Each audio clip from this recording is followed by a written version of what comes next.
All right, we're here trying to look at a transect that we might be running with dogs for the Parker Mountain sage-grouse counts.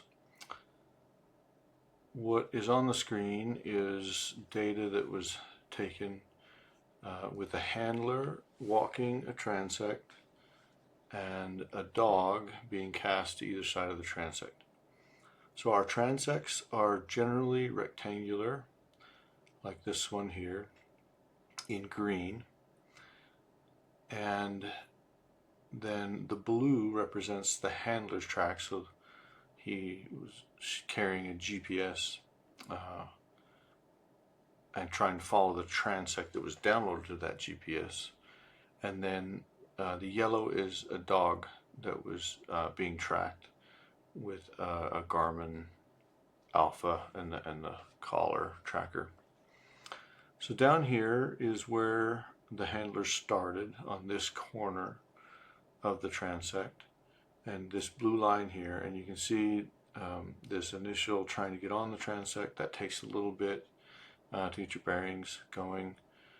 I've often found it's easiest to stay on the transect if I turn the map settings on my Garmin to north up, so that the map is always staying the same place on the screen, and then it's easier then for me to orient myself to the transect. But that's, other people do it other ways.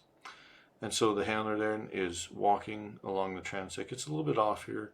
That's normal, but it's close enough that the likelihood of flushing the bird, if there was one on the transect, is really high. So nobody can walk through the sagebrush exactly straight. So we don't expect that. We just expect to do our best to stay on that transect. So the handler's walking here. The dog is being cast off left and right of the transect. Moving along here. Dog takes a little dip into the aspens and comes out. And then at about this corner, the dog made their way up into this area and went on point. And as the handler headed up there, there was two grouse that got up that wasn't sure exactly what those were, whether they were males or female. They got up a little bit early on the way up there, and then as the handler got closer, then there was definitely 5 adult females. So basically 2 unknown and 5 adult female grouse that were at this spot. So the handler went up here, found the central location to all 7 of those birds, and took a waypoint, and then recorded the classification of the birds there, and then came back to the point where they left the transect and started along the transect again with the dog casting, and stayed here. And then when the handler got down to here, the dog had gone over just off the transect a little bit and had found a brood, just one hen and a couple chicks right there. So the handler left the transect, took a waypoint, came back. Ideally, the handler would have come right back to this point and continued on. So it wasn't exactly how we'd like it, but close. And then you can see the handler took a minute to get back on bearings on the transect, and then continued on. When we got down here by the pond, again, the dog went over here and went on point, and there was a little bit bigger brood, 1 hen and 4 chicks.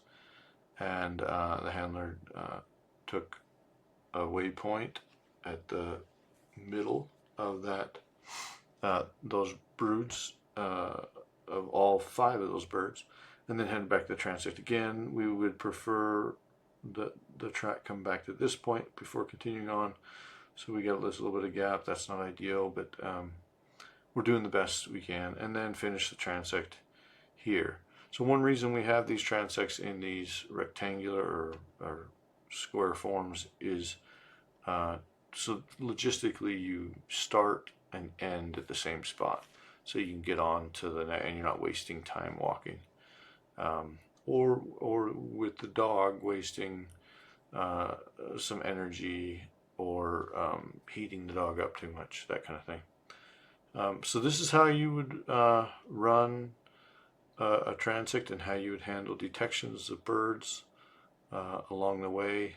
And this is the kind of data that we would be getting from you following a sample of this or any transect. If you have any further questions, please get with me, Dave Dahlgren, or others at USU who are helping collect this data.